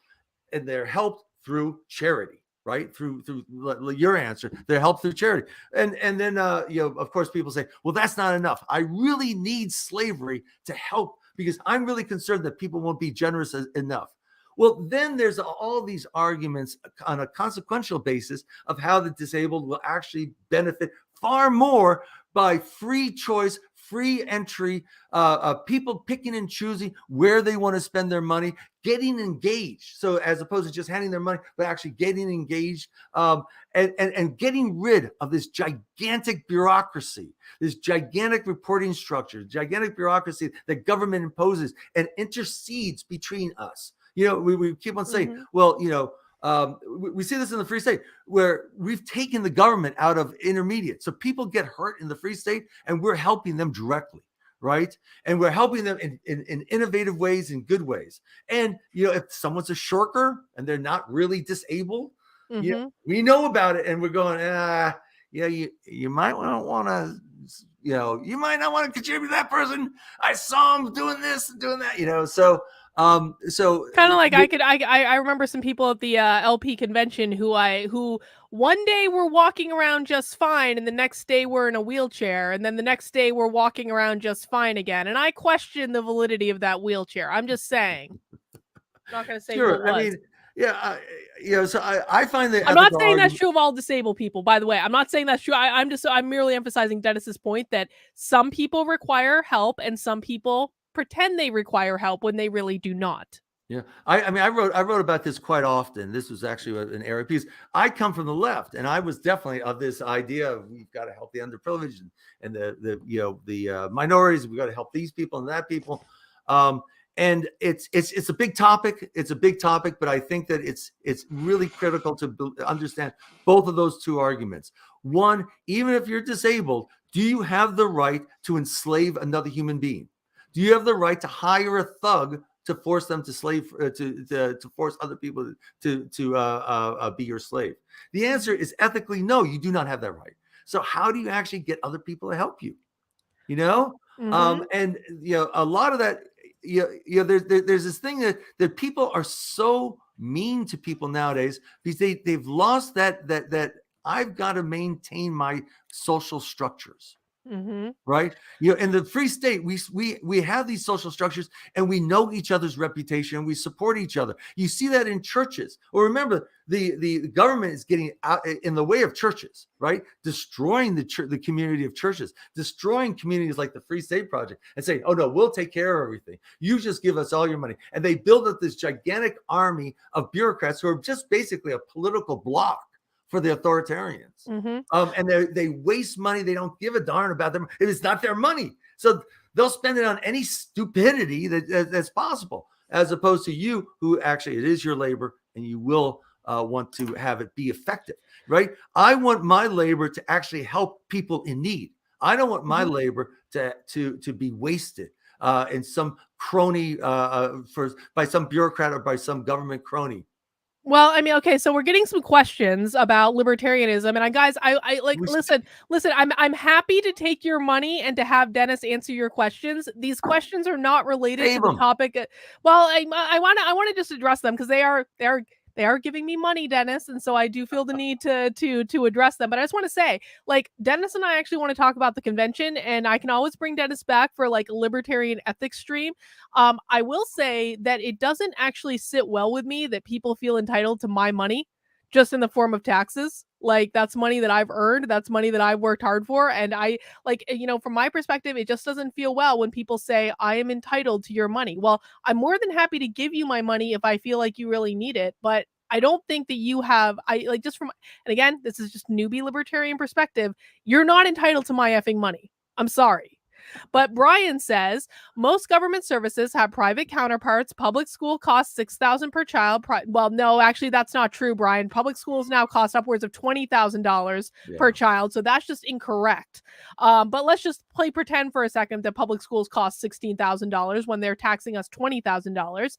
Private costs starting at $10K where I live. How do I afford to pay for school if I'm only getting $6K back from taxes? Brian, we don't want you paying any taxes. Point blank. I've campaigned in New Hampshire for governor saying that I want to make the property tax optional. Pay it if you want, don't pay it if you don't want. So moving on, Peter says, so are sales taxes acceptable? I view them as the cost of business and the government role of enforcing contracts. We don't have sales tax in New Hampshire. So no, we don't think sales tax is acceptable either. And then let's go ahead, Dennis. Go ahead. So, yeah, I mean, all of these are great topics, and we could spend a good amount of time doing it. We won't get to the convention, but if there were private enforcement of contracts, if there were private contracts, private judicial systems, that would be rolled into the cost. It wouldn't be this gigantic bureaucracy who forces you to pay for it and then gives you just absolutely. If you've actually tried to enforce a contract through the government, you tell me that's a service that you think is good. You tell me that's a service that you would choose. You would not choose it. If someone came up with a solution that you could get around that, you would not be spending your money there. Yeah. And the last one we have from Brian, it just seems like the LP just helps the rich and leaves others with nothing, and charity isn't always the answer, especially if you don't pay a lot in tax. I fundamentally disagree with this statement, Brian. I'm sorry. Like, again, I mean, like, we can even look at the example of what happened at the convention, where there were, quite frankly, a lot of Mises Caucus delegates who couldn't afford the couple $1,000s to fly to the convention, to put yourself up in a hotel for a week, to, cover all the costs necessary to do that. What happened? But the Mises Caucus raised over $50,000 to be able to do that. So I do think and maybe this is something, because I do think, Dennis, that this is something that I have found unique to libertarian culture. I have always found that when people actually need something, people will step up and give to that thing. Now, maybe that's not happening on the Republican and the Democratic side of things, because, quite frankly, both of those sides are interested in the government taking care of them and providing them with everything they need. But I have actually seen people on the libertarian side step up. Yeah. I mean, there's so much to this argument. First of all, of course, you take a government out, and you with the reduction of regulations, the reductions of taxes, and the reductions of inflation, you have no. We should do just one on how much government is stealing from you in inflation, because it's not the increase in prices that you're seeing. It's not benefiting from the increase in productivity that would be reducing prices. Right. So the companies are competing all the time. They're reducing prices. The government inflates and takes that money, and then plus another 3 or 4%, and that's all stolen from you. That's all that. If without government, boom, there you actually get to ride down that price curve, and that would be savings to you. So anyway, we could talk about that. We could talk about how much more money you would have. There was one study that looked at, if we didn't have regulations from the 1940s on, that the median income would be $425,000. That's a lot of money. Yeah, well, it's almost an order of magnitude more, right? It's almost an order of magnitude more. That's all the friction of government, destroying wealth and destroying our wealth and taking our wealth. But look, if you were rich, okay, and you can invest $1 million in making your product better, or you can enrich $1 million in making the government force you to buy your product. Which one would you do? I would want it to making my life better. But that's just me. Right. Well, of course, you and I being good people. But let's say that you're like an unethical rich person, right? It is incentivized. The government is the greatest monopolizer in the world. It's not just a monopoly. It is a violently enforced monopoly. And it coerces you to pay for things that you don't want. It even coerces you to pay for things that you are totally against. You can't stop paying for it. Yeah. I want to stop paying for killing for killing Yemenis. How do I stop paying for that? I can't. Oh, that's a service. Oh my goodness, we're making it's so efficient. The way that they're killing Yemenis is so efficient. We can't do that privately. I don't want to do it at all. How do I stop? Well, guys, like I said, I really don't want to get into an argument about like you guys questioning different libertarian values, because here's the thing. If you don't want to be a libertarian, I don't give a F about convincing you. I am not trying to convince anyone. I have found that it works for me. If you don't want it, it is not my job to convince you. What I want to do here is talk about the convention. So Dennis, let's read some of this Reason.com article, because Reason is let's just say Reason is feeling a little salty about the takeover, just a little bit salty. I'm going to be very interested to see when the interview comes out that Nick Gillespie did with Jeremy Kauffman and also with Nick Sarwark. And also, I think he talked to Heiss as well. I'm going to be very interested to see what those interviews say. But let's just read a little bit of this article about Reason's coverage of the convention. Mises Caucus takes control of the Libertarian Party, dominating the convention body by more than 2/3. The Mises Caucus claims to offer an edgier, more libertarian organization. Foe accuse it of a right-wing what is it? I don't even know what that word. What is that word? Deviationism. Deviationism, and I don't even know what that word means. I don't think you need deviationism. I think deviation would be sufficient. Well, let's just go with that then. A 4-year battle for control of the Libertarian Party ended Saturday in Reno with a victory for the Mises Caucus at the party's national convention. The faction's chosen candidate for the chair of the party's national committee, Angela McArdle, won the first round of balloting with 692 votes, more than 69% of the voting delegates. McArdle's first tweet after winning was characteristic of her caucus's style. It mocked the LP's recent past, quote tweeting a March 2020 post that mentioned social distancing. She told the convention Friday that she would not allow the party to humiliate ourselves and alienate everyone when faced with the next COVID-style crisis. McArdle, a paralegal and current chair of the Libertarian Party of Los Angeles County, said in her speech to the convention Friday that the government response to COVID has left many working-class Americans thirsty for personal liberty. We don't want to ignore them. Low-resolution views of freedom, and we need to bring that vision into focus by communicating our message clearly and by supporting our candidates and affiliates.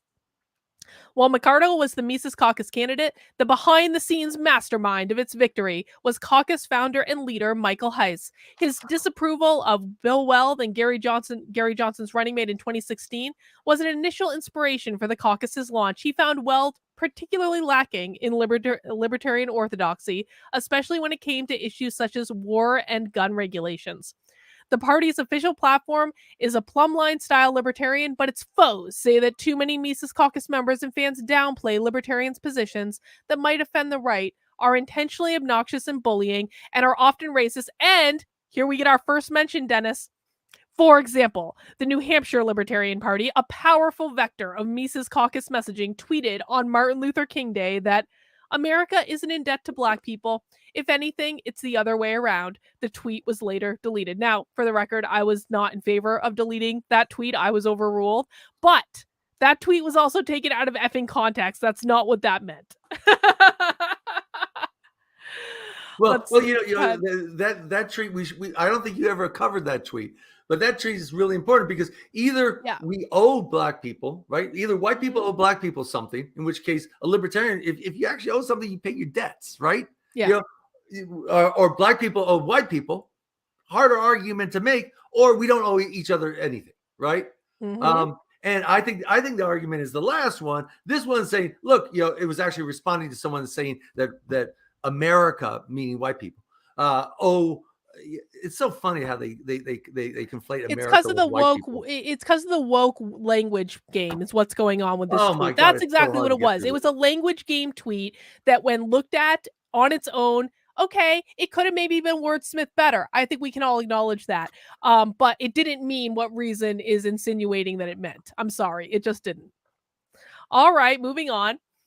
The sense the caucus is soft on or actively encourages racism attracted the attention of the Southern Poverty Law Center just before the convention began. No. What happened is Nick Sarwark and John Hudak attracted the attention of the Southern Poverty Law Center. That's exactly what happened. Which aired the concerns in a story reported with cooperation from many Libertarian Party members upset with the Mises Caucus. Both Heiss and Mises Caucus stalwart Joshua Smith, who won the vice chair election Saturday, denied the charges of racism and said in phone interviews prior to the convention that the basic vibe they are seeking is online young men into edgy comedic podcasts, a new counterculture for whom the old LP holds little appeal. Heiss believes that the current rumored frontrunner for the Mises Caucus approved presidential nominee in 2024, comedian and podcaster Dave Smith, is so well connected to the Joe Rogan world that legacy respectable mainstream media will be meaningless for party messaging moving forward. And this is actually really important too, because it's like, libertarian politics doesn't get covered anywhere. So if you want to actually become a serious party in terms of being able to garner any significant percent of the vote, you're going to have to go outside of the legacy media to do it. So I don't know why this is such a controversial strategy, Dennis. What do you think? Yeah, well, I mean, we saw what happened with Ron Paul in 2008 and 2012, where he won Ohio. And then and he was like number 2 in the electors. And they kept on like showing, number 1 was this person, number 3 was here, number 4, and Jon Stewart had this bit where he goes, and he showed this over and over and over with ABC, NBC, CBS, and he says, Fox, and he said, well, when did Ron Paul become the 13th floor of the Republican Party? You know, that was the Republican Party. That was a liberty person inside the Republican Party, and they totally took him out of reporting for him. He had too many votes for them not to take him out of the debate, but he would get like 2 minutes relative to, you know, the other people would get like 12 minutes or something like that. He did pretty well in those 2 minutes, but you know, so now a third party. How do we get on this stage? We're not going to get on this stage. How do we get press with the mainstream media? We don't get press in the mainstream media. They only report on us when they can denigrate us, or they'll report on us if they think that we can take away from the Republicans or take away from the Democrats. So, you know, the strategy, I think that I think it's a good one, is that we come out so libertarian, and we actually cause so much ruckus in the back that they have to report us. Right. Now they're going to report us negatively. They're going to use the playbook here is exactly the playbook by which Reason magazine is writing this article. Racist. We're all racist. We're all transphobes. We're all homophobes. Oh my God, we're all Nazis and fascists. And it's just like so old. It's absolutely so old. You look at this Reason magazine article, and all it is it's doing the bidding of race Marxism, where you know, we divide the world by race, and there's a battle of races. And here they're saying, oh well, you know, the Mises Caucus has been called by some, it's just a few, racist. And now I'm going to write an entire article about this historic moment where the Libertarian Party is actually taken over by small L libertarians, and talk point after point after point, and have everyone deny that they're racist. And it's all going to be about race, because that's what we're going to do. I had trouble when you told me that you wanted to talk about this article. I was writing notes about the SPLC and the Reason. I had trouble knowing which column the comment went into. Right. Almost the same article. So SPLC, which is like this leftist tool of authoritarianism, and is echoing the same argument, the same structure of argument as Reason magazine, which was my lifeline in 1981. I remember the first article, first time I got Reason magazine, I was like so happy. I was like, oh my God, this is so fantastic. I can't believe it. I had subscription for decades and decades. I only recently threw out, I had like these stacks, and like Carol was getting so mad because I kept on carrying my stacks of Reason magazine from one house to the next. And, you know, we're moving again. I finally threw them out. I'm sad to do it. But Reason magazine is playing by the same authoritarian game plan. Smear us, defame us, call us names, and force us to react to those names. And the only proper response, I think, is given to us by Jeremy Kauffman, which is suck my dick. Exactly. I just want to say, Brian, you can keep complaining about the charity stuff, dude. But again, I don't understand why you are entitled to my money. I'm not entitled to your money. Why are you entitled to my money? And that's all I'm going to say about this. But one of the things I did want to point out in this article that is actually really interesting, the author says, the last non-presidential LP convention I covered in 2006 had only slightly more than 300 delegates, and I doubt more than 20 of them were under 30 years old. This convention drew more than 1,000, and while this is only a guess based on pacing around a huge packed room for a couple days, I'd say 1/3 of them might have been under 35. So a huge shift in the LP, driven almost entirely by the Mises Caucus. Yeah, I mean, look at New Hampshire. I was a gray hair there, and you know, I was probably the most recent Mises Caucus person there. You know, everyone else was like new, young, excited, energetic, as opposed to me, you know, old and in the way. Despite bad blood, I detected no booing or walkouts today when McArdle's victory made the caucus victory manifest. None of the anti-Mises caucus delegates or supporters that I had spoken to at the convention, including people from Illinois, Florida, Texas, Massachusetts, and even Mises' stronghold, New Hampshire, said that this takeover would make them walk. Well, of course, like, why would it make us walk? We were pretty pleased with the victory. So well, no. They're talking about the anti-Mises delegates from New Hampshire. Guess what? You know how Yeah. many anti-Mises delegates we had from New Hampshire? Zero. The anti-Mises people, they went to other states Yeah. and snuck in that way to get there. And then Oh. they're going and running to Reason after they ran to SPLC.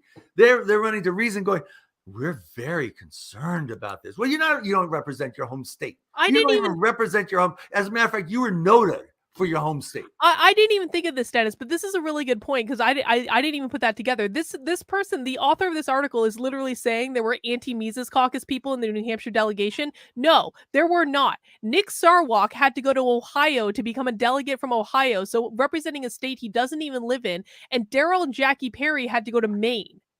So any anti-Mises caucus people that happen to live in New Hampshire were not in the New Hampshire delegation, and there were reasons for that. Daryl and Jackie didn't even show up at our state convention, and Nick and Valerie tried to get on our alternate list. They couldn't even get 5 votes. Yeah, that's right. Yep. And they're not. I mean, they don't come to our events. They don't come to Liberty events. They don't go to Libertarian events. They don't come to Free State events. They are totally outside of New Hampshire. So don't say anti-Mises delegates from New Hampshire. Mm-hmm. Exactly. Let's see. What else do I want to read here? The Mises caucus foes have accused the faction of planning to stop running candidates against Republicans they like. Heiss has denied this in a phone interview before the convention. The Mises-run party will continue to try to run local candidates, especially, he said, with a preferred strategy of straight-up localist nullification of federal laws. Decentralization is a mantra of Heiss, and the caucus's Twitter feed has openly been against the long-held principle that the 14th Amendment means that states and localities also have to obey the federal Bill of Rights. Most libertarians see decentralization as an often useful tool that can often increase liberty, but nonetheless agree that the federal government forcing states and localities to respect rights is perfectly fine. I mean, I am perfectly fine with nullification. I think nullification is a good strategy, but I also want to say, the whole point of the Mises caucus was to support local candidates, county level. That was the whole point of it from the beginning, is my impression. Dennis, what do you think?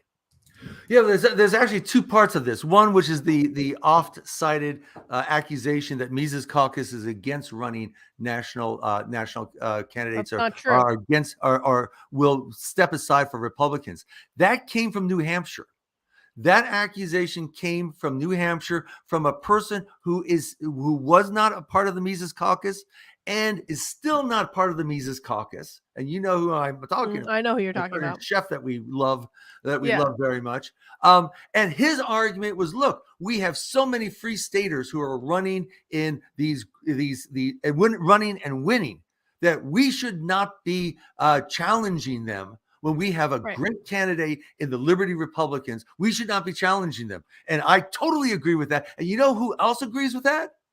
Amash. Justin Amash. The same argument. The loser brigade thinks Amash is their savior. The same argument. He said that libertarians should not be knocking out good Liberty Republicans. We agree with Amash, even though we're not going to be voting for him.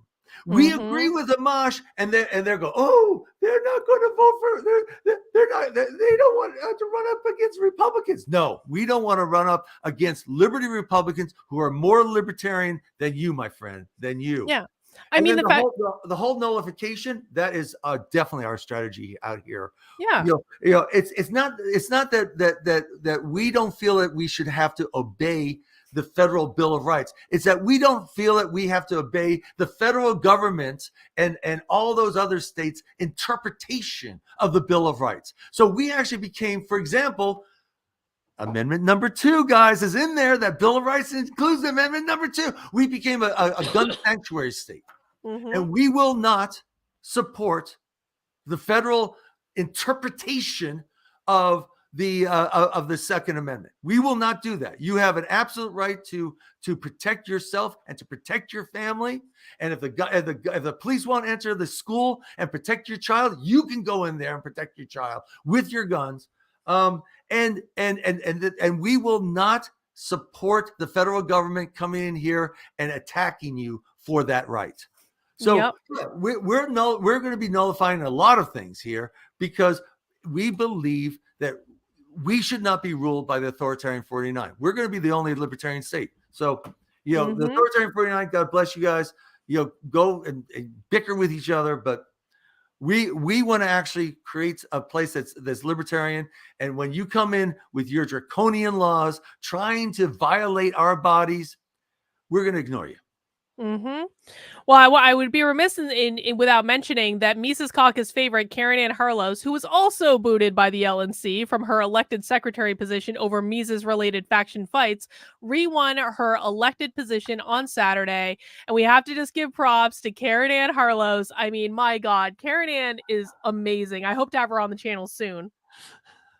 So that's a picture of Nick Sarwark with I support Karen Ann Harlows. Nick and that whole group were key to what was, I think, one of the most embarrassing moments of the Libertarian Party, and something that basically it made it hard for me to ever forgive. Karen Ann Harlows was on the Libertarian National Committee. She alone said, "Oh my God, what just happened in New Hampshire? That seems really wrong." She went and investigated. The rest of the LNC were kind of complicit in this, and they were going, "Oh no, don't investigate. We'll let New Hampshire work it out. Our property was stolen. The money was stolen. The keys were stolen. Everything was stolen against our bylaws, against LNC bylaws." And Karen Ann went ahead, ignored them, and she became the whistleblower. And so what was the LNC's solution to that? Was it, let's investigate the LNC's complicity in what is an absolutely unethical attack on one of the affiliates. Let's investigate. No. It was to get rid of the whistleblower. So that was my number 2 goal, was to reinstate Karen Ann Harlows. She was breaking down in tears.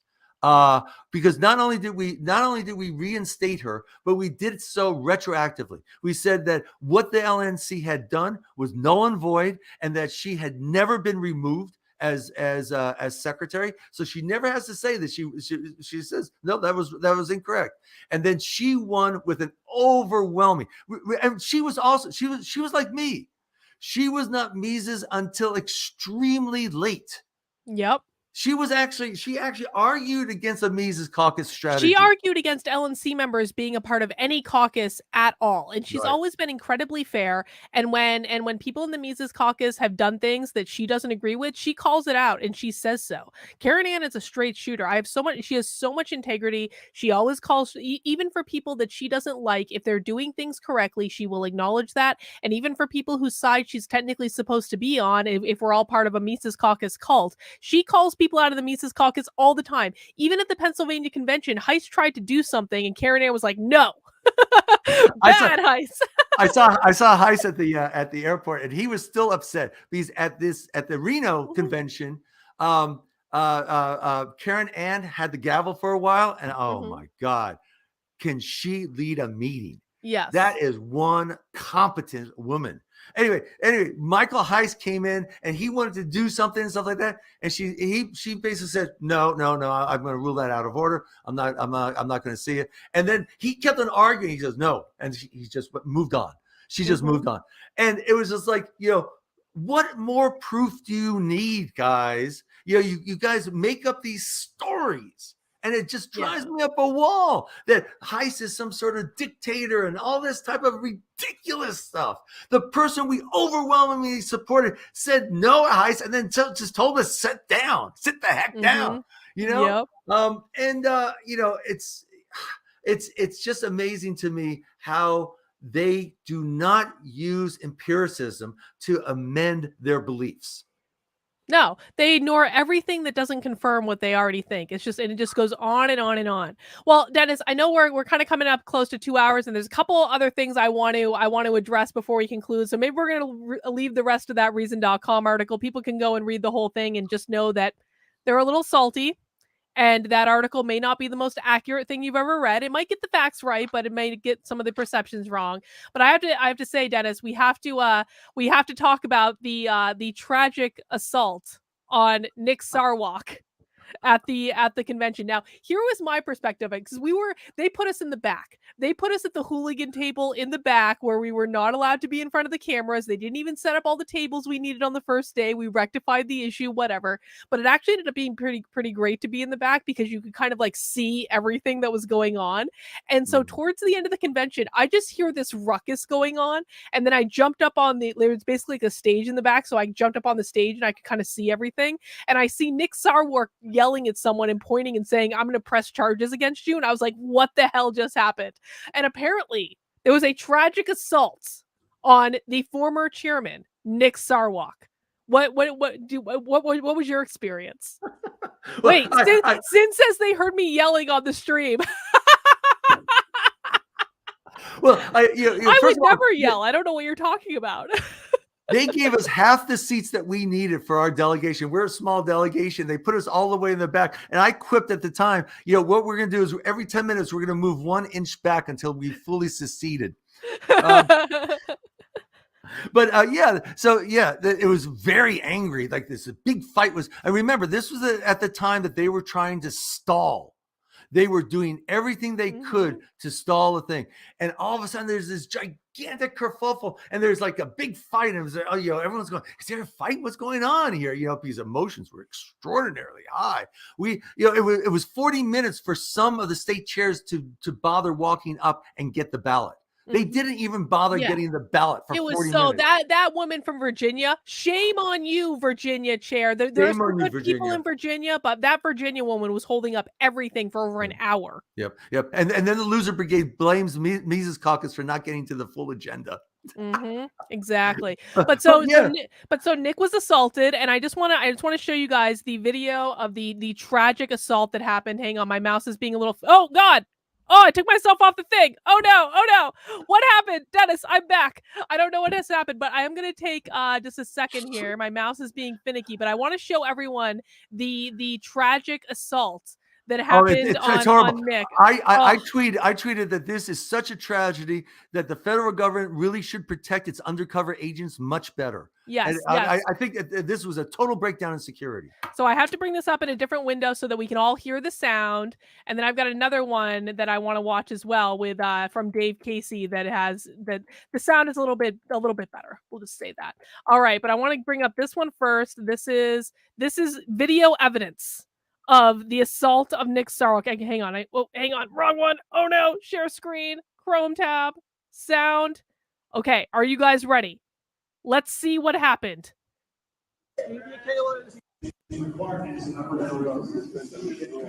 That's the. I feel. You just I hope there's a fucking camera. He just threw his shoulder into me. Sir. This dude has unauthorized recording and Stevie Taylor. So that was the great assault on Nick Sarwark. Was Nick running up, bumping into someone, and then turning around and yelling, You know what I always do, Dennis, when I'm assaulted? I immediately yell that someone has an unauthorized recording of my assault. It's so funny because that was the Wisconsin chair of the delegation. And he was talking to some people, and he turns and he's just kind of walking down the aisle, just minding his own business. And Nick Sarwark comes kind of out of the blue in a little prancing run. He ran up to him. Let's just watch this again. He runs up to him and bangs into him. So he's coming in fast and bangs into him, and he accuses the Wisconsin chair of assaulting him. And he definitely yelled after this that he was going to press charges. I absolutely heard that. But let's just watch Nick's tragic assault one more time. Runs up, boom! Nick runs into him. I hope there's a fucking camera. He just threw his shoulder into me. Sir. This dude. Nick Sarwark is a Fed. I am now convinced, Dennis, that Nick Sarwark is confirmed Fed from this video alone. Yeah, but it's so sad to me. I mean, what I feel good about though is I watch this stuff. I see their shenanigans. I see the things that they're doing and the lies that they're telling and the defamation that they're doing. I'm going, I wasn't crazy for not liking the Libertarian Party before. No. You know, no. I was a libertarian, and so I dutifully voted, but I did not like them at all. And this is, you know, this guy is not, he's not a principled person. It's funny because he actually considers himself to be kind of a stoic philosopher and a man of honor and stuff like that. And I do not see honor. I do not see honor. I see what he is. He's a used car salesman. I see somebody who is a scammer, a cheat, a liar, and I'm very upset about it. I'm very upset about it. And I'm glad that he's no longer the LNC chair. I'm glad that his handpicked henchman, is no longer LNC chair, and I'm glad that the usurper Whitney is no longer the chair. And I'm so glad that we have somebody in there like Angela. She gave some inspirational talks that none of them could ever have given, and it wasn't this talking down to us. Nick Sarwark has this tendency to talk to us like a dad scolding children. Well, now the way that if you want to do this. Oh, and you know, Ben actually, because every time Nick would get onto he was forever running up to the microphone and saying something. And every time he would do it, I would go, oh, and Ben like hit me. He goes, you stop it. You know, he's like the head of the Mises caucus. Stop it, Dennis, stop it. You know, because I was making too much noise. But I was part in pain just every time I hear him talking down to us as though we were children, and that he was some sort of superior man and knew the stuff. What he destroyed what I thought should have been gigantic gains from the Ron Paul revolution, and then defamed the people we really should be following. Well, and Karen Ann told this story on her channel a couple weeks ago where she was having a phone call with Nick, like when like he, I think, was still chair of the party, and he flat out admitted that he was pulling the party left, which is not what people wanted. Nick Sarwark is the reason that all this was necessary in the first place. But I want to play you this video, Dennis. This is Dave Casey did a little bit of a different rendition of the tragic assault on Nick Sarwark, and I want to play this one with the sound on, just because it gives us, you know, a little bit of a different perspective. All right, let's go. Here it comes. Oh my God! Oh my God! Oh my God!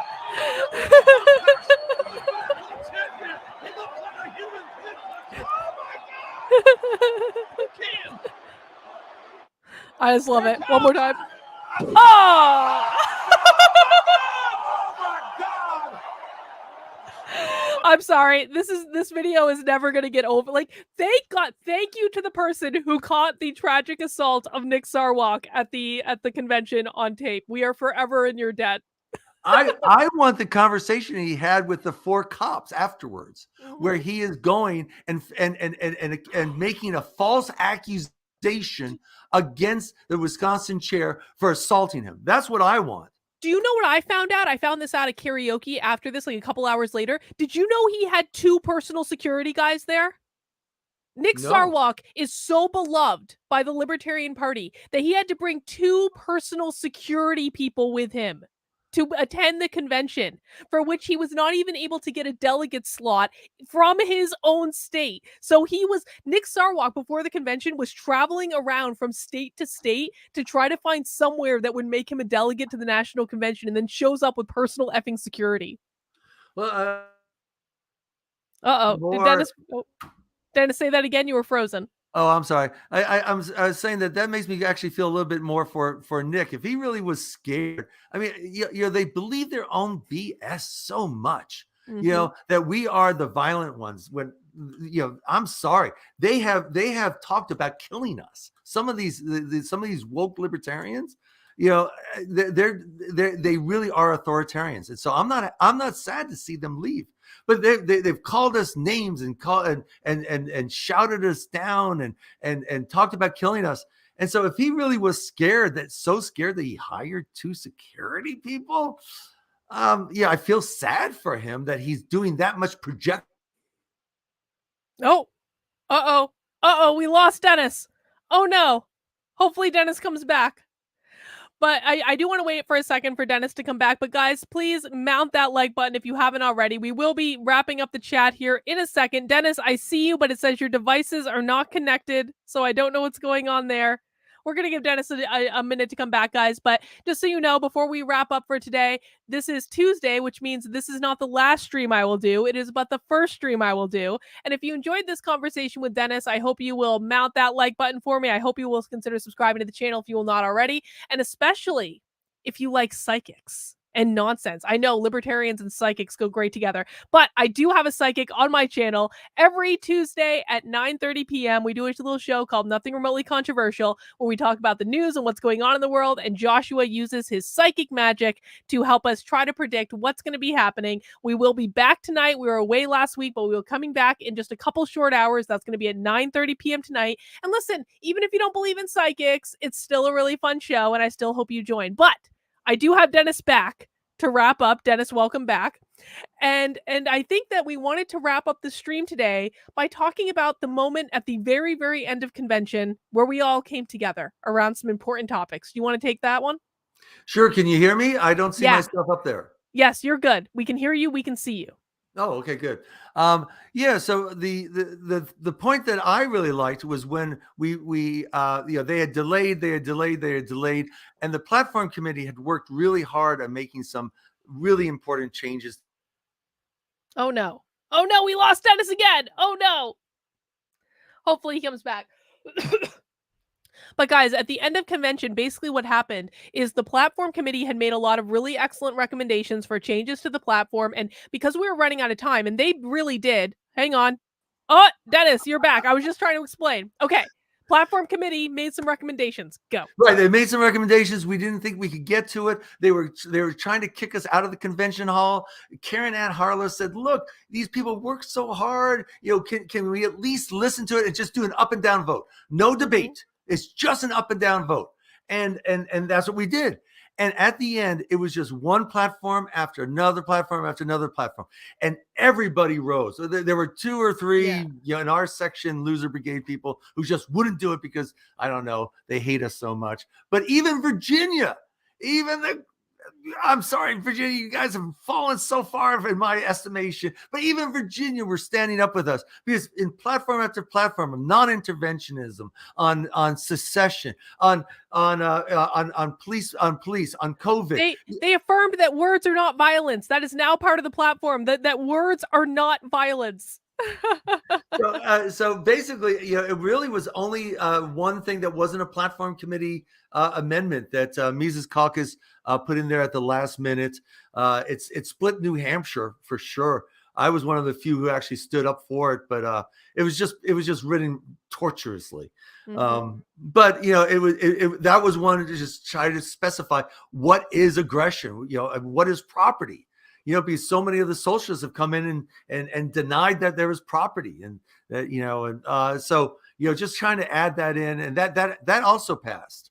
But I think it split New Hampshire just because it was so poorly written and presented. I think if we had time to read the wording on that one, because there were a lot of words on that, it was a little bit rough. It did end up passing, but not as unanimously as many of the other planks. But there was a lot of universal agreement around many elements that they introduced, and so I was actually really glad that Karen Ann pushed us to do up or down votes on that, because it really does show, for all of the infighting and all of the nonsense and all of the bickering, we agree on more than we disagree on. And so much more. I even had a good conversation with a brief conversation with Tony. Oh God, what is Tony's last name? The guy who's running for chair, Tony DeRazio. Am I right about that? I think so. Yeah. I ran into him in the gift shop and he introduced himself to me. He says, I want to get to know you. And I said, we probably agree on more than we disagree on. And I just wanted to fund the schools. That's my big thing. I just want the public schools to fund it. He said, you know what?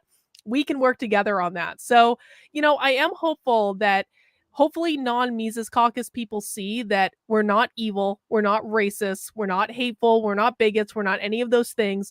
We just want to actually focus on doing stuff and not infighting and nonsense. And I really do think that we're set up to do that. I think we've got amazing leadership. Angela McArdle is extremely impressive from all accounts. She is a fighter. She is a worker.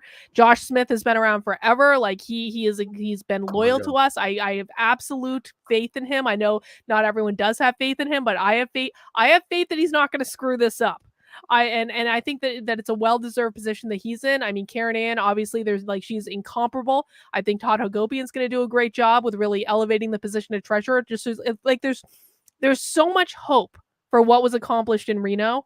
And I think that it was just a really impressive job. And I just think it's going to be so exciting to watch what the Libertarian Party does over the next couple of years. Yeah, I too. I'm very excited. I can't wait to see some of the results. And I'm going to go and contribute a little bit more. You've convinced me, Carlin. I'm going to go throw them a couple more bucks just to say good job, guys. Yeah. Well, and I did hear that they brought in over $200,000 of funds raised from the convention. And I know that there are more and more people signing up for lifetime memberships. So I think that any rumors about us not being able to fundraise are being quickly dissuaded from the results of the convention. The Reason magazine article talked about some high roller donors who weren't donating to Mises because of the Mises caucus. And I looked at their stuff, and it is all wokest stuff. You know, it's just all that dribble, and it's horrid stuff. Calling names and smearing and just playing by that race Marxism gameplay. And really, the drop off in donations was after the LNC showed their true nature with New Hampshire. When they went after us, people were going, "Whoa, who are these people?" That they would violate not just their bylaws, and treat people so badly, but also ethics, also our basic ethics. You know, we do not want to support them. So I think you're going to see a big inflow of small L libertarians, and small L libertarians are going to contribute. I hope so. Well, that is our rather haphazard recap of the Libertarian Convention. Dennis, is there anything else that we want to touch base on that we didn't get a chance to? Well, you know, it was just amazing at that end, and just realizing what we had done, and it just I didn't believe it could be done, and I didn't realize it until the very end. I started looking, I go, that every single thing that we wanted in terms of platforms and certain people, we had passed. And we had such a great celebration that night. We were too tired to go out afterwards. Did you go out afterwards? I went to the karaoke thing for a little bit, but I really didn't go out because it really was exhausting. Like I have never been so exhausted in my life from just sitting in a room all day, just like waiting to vote on things. But it was totally worth it. I mean, what an experience to be a part of it. And I really do believe that this is a turning point for the Libertarian Party. And I just think it's going to be so exciting to watch it actually hopefully become a functional party moving forward that really will be able to make an impact and be able to get some stuff done on, you know, a state level or even on a national level to be able to start like making waves, which I think is really important. I think that a viable third party that will pull things back from this authoritarian direction that, quite frankly, both the Democrats and the Republicans are pushing us towards, because, you know, Michael Malice is absolutely correct when he says that conservatives are just progressives driving the speed limit. They're still statists. They're still authoritarian. They still want to use the power of the state to enforce their will on you. Something needs to pull that back. And the only thing that we had was the Libertarian Party. And the thing that was preventing that from happening was it wasn't a functional party. But now every tool has been put into place where it can become that. And I feel just so blessed to have been a part of it. And it's just really, really exciting. So guys, keep an eye on things. I am going to be doing more libertarian streams coming up. I do want to have, I've already got Michael Heiss. He's agreed to come on the channel and talk about the de-wokeification of the Libertarian Party and the process that he used to kind of get us to this place as our fearless leader. I want to bring Karen Ann Harlos on the channel. I talked to her about it a while ago, and hopefully now, when I'm just gonna let her have a minute to calm down and, you know, reflect and you know, relax for a little bit. But I do want to bring her on the channel to talk about her experiences. I'm gonna be having Robbie the Fire Bernstein on. I'm coordinating that with him. He's already agreed. So I also want to do a panel about people who came from the left to libertarianism and people who came from the right to libertarianism. So lots of good stuff coming up. And I hope that people will follow along, because again, this to me is the white pill. This to me says that real people can come together, just average people from all over the country, and make real change. We took over an effing political party. Like, that's real. That actually happened. And so I'm super pumped. And, you know, I so appreciate you, Dennis, being on this ride and being able to explain things to us too. So you're going to come back with many streams as well, I'm sure. Yeah, and I'm so thankful that Michael Heiss has given me another lesson in terms of what a determined human being on principle can do. And thank you. You know, I was probably a lot more negative about our prospects than I should have been, because I just, you know, the human will is it's hard to overestimate it. You know, we don't see it that often. And then when we see it, you know, displayed by Michael and that whole group, it was really tens of thousands of libertarians. Yeah. Who a lot of people. affected this change across all the different states and showing up, you know, with 700 of the 1,000 or so people in Reno. Just absolutely inspirational. And you know, thank you. And you guys really should be living in the Free State. Come help us build here. Yeah, we have Pork Fest coming up in less than a month, and I know Pork Fest is sold out, but I think you can still get some tickets on the aftermarket and things like that. Yeah. As a matter of fact, the aftermarket has a lot of tickets being offered, so you can pick up tickets very easily, very quickly. So you know, you contact me if you don't know how to get on the aftermarket. But yeah, you pick up tickets. Come, excellent. You'll love it. Excellent. Well, Dennis, do you want to have anything you want to plug, or any place people can find you if they need to connect? The Free State. You can find me in the Free State. Come visit. We'd love to see you. Awesome. All right, guys. And of course, that's going to wrap us up for today. But again, I will be back live in about 2.5 hours for Nothing Remotely Controversial. And I am going to ask Joshua about the future of the Libertarian Party. So we'll get some psychic prediction about where all this is going to go in just a couple hours. Guys, please come back tonight and join us at 9:30 p.m. for Nothing Remotely Controversial. Even if you don't believe in psychics, it's still fun and we have a good time with it. All right, Dennis, thank you so much for joining me. Okay, we'll see you soon. Thank you, Carlin. All right, guys, take care. Oh, to you too. Oh, Dennis just popped off. So guys, I guess I'm going to end the broadcast here. We'll see you guys in a couple of hours.